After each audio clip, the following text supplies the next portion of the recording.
আমরা অনেকে নামাজে মজা পাই না। সো নামাজে মজা পাওয়ার জন্য কি করা যেতে পারে এটা আমরা আজকে একটু শেয়ার করি ইনশাআল্লাহ।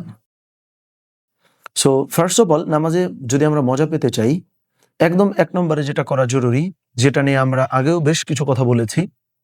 যেমন নামাজে খুব গুরুত্বপূর্ণ ২ টা জিনিস হলো তাসবিহ তাহলিল এবং হচ্ছে যে কেরাত মানে কোরআন তিলাওয়াত। সো আমরা অনেকে যেই তাসবিহ তাহলিল গুলো করছি, যে আমরা সূরাগুলো তিলাওয়াত করছি, আমাদের অনেকের এটা কিন্তু শুদ্ধ না।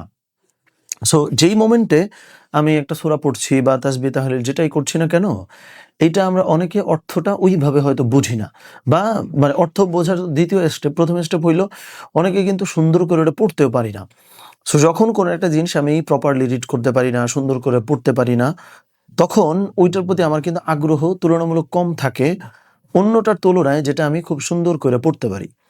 সো এটা ১ নম্বর বিষয়টা হইলো, যদি আমি মজা পেতে চাই তাইলে আমাকে অবশ্যই খুব সুন্দর করে দোয়া, তারপরে হচ্ছে যে কেরাত যেগুলো পড়ছি সেটা সুন্দর করে আমাকে পড়তে পারতে হবে ১ নম্বর।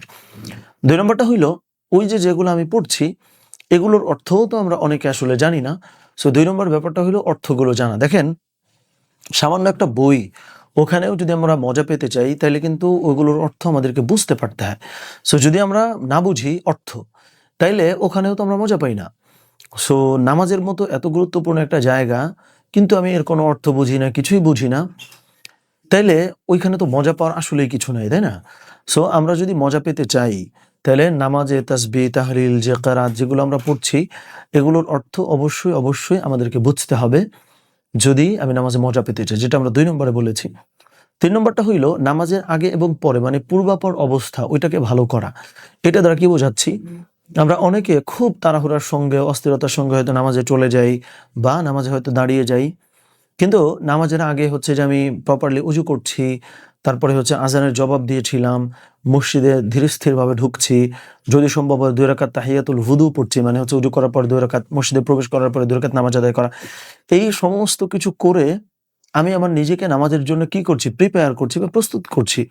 সো এইখানে আমরা নিজেকে প্রস্তুত না করে হুট করে হয়তো নামাজের মধ্যে ঢুকে যাই। ফলে নামাজে ওই অর্থে ওই স্বাদ কিন্তু আমরা আসলে পাই না।